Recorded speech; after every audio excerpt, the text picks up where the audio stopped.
Y los españoles se resistieron esa noche, prendieron antorchas en el pueblo, pero a la mañana lo habían entregado. El concepto de nosotros somos otra cosa y ellos son los españoles, muy complejo, de larga elaboración a lo largo de todo el proceso revolucionario, sin duda estaba así. O sea, tendríamos que ser muy atentos de las palabras para revisitar el pasado. Ahora, hablando de revisitar, y dado que tengo un uruguayo de la banda occidental. Muy bien, muy bien. ¿Por qué es tan gravitante Mayo para todo el Río de la Plata? Y la convocatoria viene con tu pedido, ¿no? Claro. Revisemos y hagamos historia regional. Bien, bien. Bueno, claro, está dentro de lo que yo decía antes, ¿no? Hay un proceso que interconecta todo, entonces, ¿no? Y que me parece además importante recordar.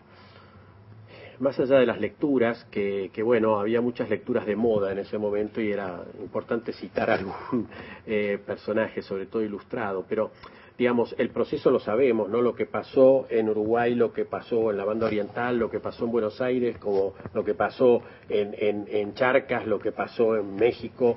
¿En Paraguay? En Paraguay, en Quito. Es muy parecido, ¿no? O sea, hay un basamento que todo el mundo conocía, la caducidad de la monarquía era el retorno de la soberanía a la popular, ¿no? Sin demasiado libro, esto era una convicción natural, esta idea ¿Era pensamiento hispánico? Exactamente, esa no idea es pensamiento arbitraria, francés, esa hispánico. idea descabellada del derecho divino de los reyes, nunca fue una idea española, eso vino con los Borbones. Seré rey si facéis derecho. Exactamente, las partidas, pero es lógico, había un contrato, ¿no? El pacto que después lo teorizó Suárez. Me encantó encontrar así una edición facsimilar de Suárez hecha en Estados Unidos. Aquí se encuentra de todo. Sí, Estamos sí. en Linardi Rizzo, probablemente hayan reconocido este precioso lugar, ¿no? Entonces, el fenómeno, son todos fenómenos primos hermanos, digamos, había una misma actitud. Ahora, después había relevancias locales, que es lógico, ¿no? Porque yo creo que la elección de Buenos Aires como capital virreinal o la elección de Montevideo como base naval, ¿no? Como la principal base naval, y estamos hablando de una de las grandes armadas de la época para vigilar el Atlántico sudoccidental, eran hechos de elaboración geopolítica, ¿no? Buenos Aires, la boca del río La Plata era el lugar estratégico de Sudamérica, no sé si hay otro tan estratégico, ¿no? Sobre todo en un mundo atlántico, de manera que es natural la gravitación de Buenos Aires, ¿no? Estamos hablando de un proceso ya que llevaba 50, 60 años, en donde había un crecimiento del comercio que había hecho de Buenos Aires lo que ya empezaba a ser y que iba a confirmar en el siglo XIX, ¿no? De ser un caserío insignificante, digamos, comparado con Asunción o con Santa Fe, ya para los primeros años del siglo XIX había ganado una relevancia natural, así que no... Se le había dado el puerto, además. Claro, obviamente, ¿no? Por eso, digo... me parece que es natural, completamente natural, que hubiera un influjo muy grande y al mismo tiempo, sin que eso represente un conflicto o que, digamos, un dilema, hay un movimiento local de la banda oriental que empieza a perfilar y desarrollar y concebir sus intereses frente a los de Buenos Aires, ¿no? Tú has dicho la palabra exacta, frente. Frente es... Observen en un mapa, vamos a darle clase al alumno que está todavía un poco desnorteado, en un mapa, si esto es el río Uruguay, el movimiento, todos los movimientos revolucionarios a lo largo de todo el siglo XIX empezaron siempre acá. Algunos, sobre todo los de Sarabia, con alguna influencia de Brasil. Siempre acá. ¿Por qué? Porque cruzaban el río. De hecho, Artigas cruza, ¿no? Claro. O sea, la influencia es efectiva, militar, en el territorio. Un altercado con el brigadier Muezas. Sí, claro, cruzó se enojó a Buenos con Aires. Muezas. Se enojó porque Muezas, sus hombres habían entrado, habían comido unas naranjas. En medio del campo, encontraron un naranjal, es una maravilla. Y Muezas lo llamó y le dijo de todo, porque sus hombres habían entrado en propiedad privada como naranja. Artigas, que era el coquito de la campaña, no dijo una palabra, salió y cruzó. ¿Por qué es tan importante Buenos Aires, Luciano? Además de lo que ya brillantemente yo creo que no hay nada que Ramiro. agregar lo que dice Ramiro, ¿no? ¿Y no tenemos algún nombre fundamental para agregar? Y además se dan... Digo, en la historia se dan hechos porque deben suceder, y después hechos que tienen grados de aleatoriedad, ¿no? Es decir, hubiera podido ser colonia, pero no fue colonia, obviamente. ¿Y te parece que cualquiera hubiera podido ser? Yo no, necesariamente es la boca del estuario, es la salida de Perú, etcétera. No, eso no hay ninguna Pero duda. es además la Cámara de Comercio, por supuesto, es además la sede del me refiero virreinato. cuando decía Ramiro, era un conjunto de casuchas que fue creciendo, pero no estaba en el mejor lugar del mundo, era insalubre, todas esas cosas que aprendimos Los desde Buenos Mendoza, Aires no eran buenos. Claro, que aprendimos desde Mendoza en adelante, ¿no? Fenómeno. Pero me parece que nadie puede negar ese crecimiento estratégico que tiene Buenos Aires respecto a todas las regiones y las provincias. Es fundamental, es allí donde pasan las cosas centrales, ¿no? Yo agregaría, Ojo, comparativamente en una región que, como decía Carlos III, creo que fue de esas regiones de las que tanto nos sobran, ¿no? Cuando hace el acuerdo, uno de los últimos acuerdos con los portugueses, ¿no? Bueno, dejémosle algo de esas regiones de las que tanto nos sobran. Sí, no éramos precisamente la zona con más plata, con más oro, no, indudablemente no. A mí me gustaría llamar la atención sobre un factor determinante que tiene Buenos Aires y que a veces en las historias nacionales solemos olvidarnos, que es el ejército popular que se había formado gracias a las invasiones inglesas, ¿no? Cuando la corona no supo, ni pudo, ni tuvo armas, ni tiempo, ni elementos humanos para defendernos de las invasiones inglesas, el movimiento popular que se forma en cada uno de las orillas es abrir las puertas de un ejército cerrado cuyos oficiales tenían que presentar una carta que dijera: no soy descendiente ni de moros ni judíos, ni comí carne los viernes, ni hay pardos en mi familia. Es una limpieza de sangre para ser oficial. Se abren las puertas, por favor vengan todos los que puedan portar un arma. Esas milicias populares van a ser determinantes, esas son las que van a sojuzgar a Paraguay, esas son las que vienen a apoyar a Artigas en el sitio, esos son el antemural de la... Yo creo que a ese ejército no hay que perderlo de vista. Eso es muy importante, y me parece que hay otra de las pistas lindas para esa historia compartida y no compartida, ¿no? ¿Cuál es la visión que desde la historia patria oriental se da al periodo previo a las invasiones inglesas?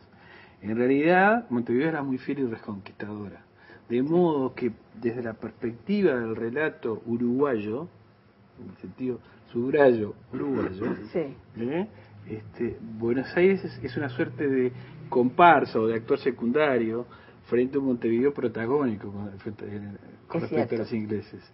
Y el famoso asunto de la muy fiel y reconquistadora ciudad de San Felipe y Santiago de Montevideo es toda una definición de esa construcción de bienes simbólicos donde crecientemente lo uruguayo desplaza esa integración regional, y entonces las invasiones inglesas son leídas en otra clave. Las contamos de dos maneras distintas, ¿eh? Seguramente. ¿Cómo las cuentan los argentinos, las invasiones inglesas? Bueno, yo te diría, para mí, ¿qué son las invasiones inglesas? Ir a la iglesia de Santo Domingo y ver las balas de cañón incrustadas todavía, ¿no? Bien. Están a la simple vista, ¿no? O entrar por la nave izquierda, ir hasta el fondo, el camarín de la Virgen del Rosario, y leer un cartel que te dice que Santiago de Liniers se arrodilló en el mismo lugar donde tú estás arrodillado. No sé si el relato será fidedigno, lo habrá relatado Liniers a alguien, que fue a encomendarse a la Virgen del Rosario, y toma la decisión, dice el relato, ¿no?, que está allí a partir de haber visto una actitud sacrílega de unos soldados ingleses con la bandera, sí, y con un copón, se habían apropiado de alguna iglesia un copón con hostias, ¿no? No sé qué estaban haciendo con eso. Entonces hay como el relato está focalizado en la actitud de Liniers, también Álzaga, ¿no?, pero fundamentalmente Liniers. Y luego tú das la recorrida por ese camarín y ves los trofeos, ¿no?, que están allí tomados en el combate, digamos, ¿no? Y después esa cosa de la lectura de los libros de lectura de la escuela, de ver las imágenes, las estoy viendo, de las señoras tirando aceite hirviendo, no sé si había tanto aceite, bueno, tirando aceite hirviendo a los soldados británicos por las callejuelas de San Telmo, ¿no? Resistencia popular. Sí, sí. Pero cuando llegamos al final del relato siempre se cuenta en Argentina Bueno, pero gracias a nosotros, los ingleses también se van cuando los derrotamos de Montevideo, porque ellos lo piden específicamente las cláusulas. Bueno, si se van a ir y van a dejar de ser una amenaza en el Río de la Plata, no pueden quedar en Montevideo, que está ahí enfrente. Mientras que Montevideo siempre cuenta lo otro. Nosotros reconquistamos Buenos Aires, y Buenos Aires, bueno, lo toma como una ayuda, pero lo gravitante fue la resistencia popular. ¿Qué hemos hecho con nuestras historias nacionales? Siguen enfrentadas, ¿no? Siguen sin asociarse. Los historiadores lo hacemos.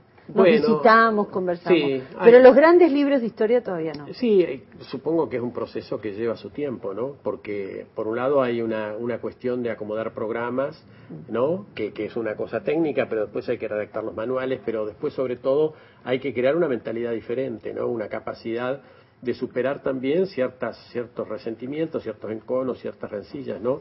No porque no hayan tenido su valor y sigan teniendo hoy, ¿no? En el sentido de que sigue habiendo a un cierto nivel intereses que se contraponen, ¿no? Pero el problema de los puertos sigue en pie. Por supuesto, pero digo, vaya, ahora Brasil.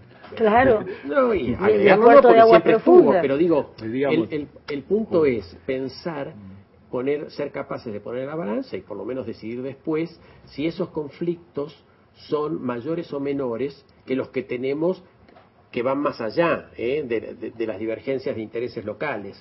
Y ahí vamos entonces al tema de que el fundamento de recomponer la historia, de reescribirla, de hacer un nuevo relato más creíble, pero además más amplio, que nos cuente la verdad de cómo fue la interconexión de los hechos, tiene que ver con, o no, porque esta sería la pregunta, tiene que ver con nuestras necesidades contemporáneas, ¿no? La historia siempre es la historia actual. Sí. Entonces, ¿eso sirve a nuestras necesidades hoy? ¿Realmente creemos que la integración nos sirve?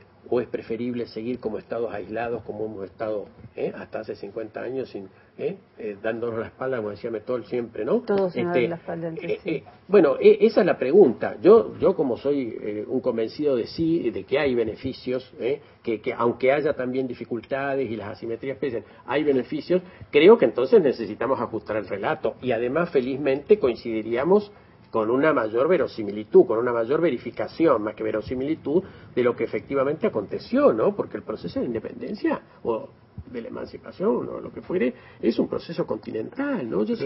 Pero hay pocos trabajos.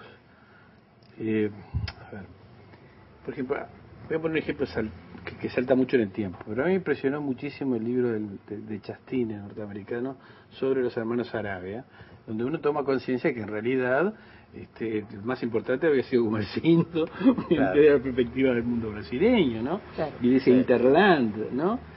Y a su vez siempre me acuerdo de esas cosas cuando Reyes Abadí decía en sus clases, lo que pasa es que en un momento los países se constituyeron y necesitaban un tótem de la tribu y cada uno salió a buscar el suyo, ¿no? Don Reyes era un irreverente, pero hay algo de cierto. Sí. Es decir, en la construcción de un Artigas, de un San Martín, de un O'Higgins, de un Sucre, etcétera, ¿no? Un Bolívar. Esa idea de privatizarlo en el sentido de los límites de un Estado muy posterior. Entonces, me parece que mirar la historia desde una perspectiva como dice Ramiro, del entorno, es fundamental. Yo recuerdo el primer libro que me deslumbró sobre esa perspectiva de ver la historia fue la historia argentina de Usanich, que es un santafesino. Entonces, claro, la mirada de ese santafesino tenía mucho que ver con la mirada de un oriental. Claro. Natural. No en vano estuvieron en la misma liga en algún momento. Ahora, en nuestro tótem, como tú decís, en nuestro gran héroe nacional, que es el hombre que aparece a los pocos días de Asensio, que en Asensio ya se lo nombra, porque Benavides en esa carta en donde cuenta lo de la leche iguana y el avispero y la trampa que le tienden a los españoles, él dice, yo ya le mandé contar todo esto a Artigas y lo estamos esperando. Cuando aparece, se convierte rápidamente en el centro del proceso. ¿Por qué te parece, Luciano, que se convierte en el centro del proceso regional primero, finalmente oriental? Es una buena pregunta. Bueno, me la preparé. Es una buena. Uno trabaja para estas cosas. Yo diría es una buena. Por esto podemos pasar a otra bolilla. El alumno no sabe, no contesta. No, alguna Lo que pasa idea es que tendrá. es muy contradictorio porque nosotros nos hemos formado en esa imagen de que todo estaba que Artigas era una suerte de Moisés prefigurado casi bíblicamente. Predestinado a ser gran hombre. Claro, hasta las propias expresiones que rodean a Artigas están cargadas de el éxodo, la idea del éxodo. Sí, sí, es muy bíblico. Muy bíblico, es muy difícil separar esa cuestión. Indudablemente es un caudillo, eso es indudable, y hay caudillos de mayor peso y de menor peso. Nuevamente, yo tengo de memoria, te diría, en mi memoria el libro de los viejos libros de HD, ¿no? O sea, nuevamente. Yo los tengo en mis estantes. Yo los tengo son también. Preciosos.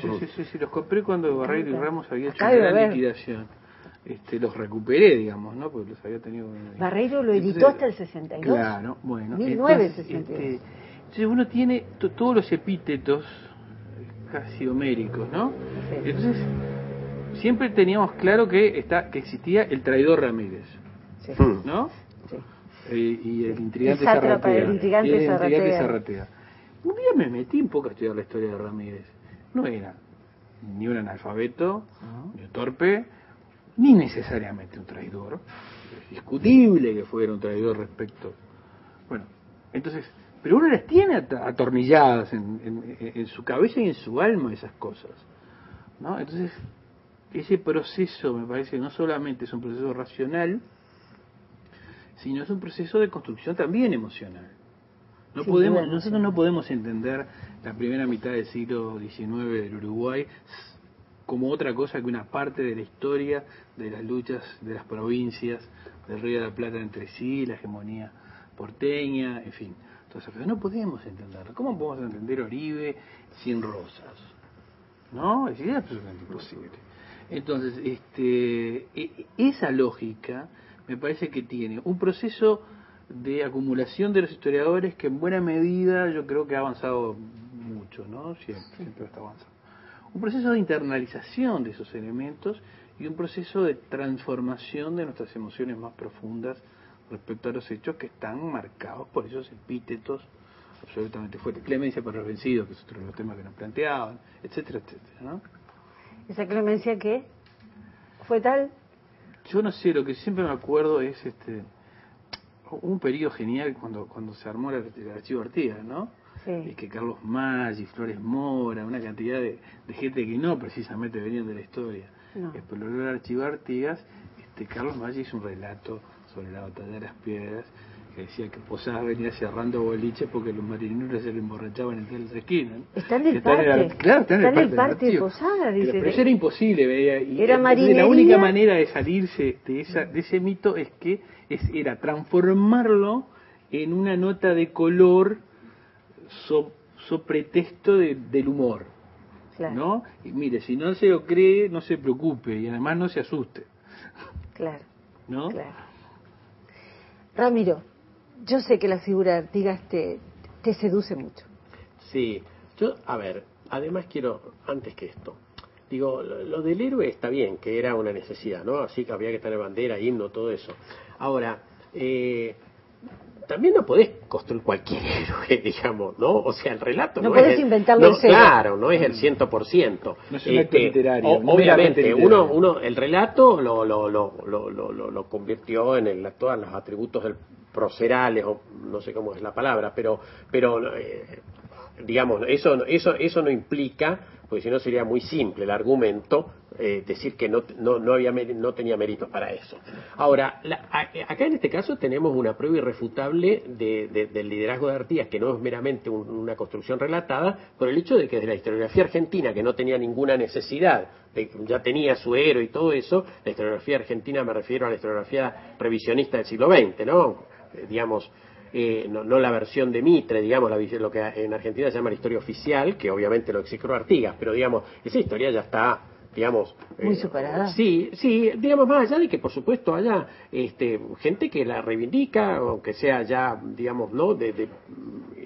Digamos, de una presencia minoritaria. Digamos, el revisionismo, que es múltiple, también representa tendencias distintas de muchos autores, digamos, instaló otra idea, pero desde esa visión, que ya está incorporada a la historia argentina, Artigas es el prototipo del caudillo federal, que obviamente representa buena parte no solo de la historia argentina del siglo XIX, sino que proyecta su estilo, su estilo de liderazgo, diría, sobre el siglo XX. ¿No? Porque, por ejemplo, desde el peronismo siempre se lo pensó a Perón como un nuevo Rosas, y eso no venía del peronismo.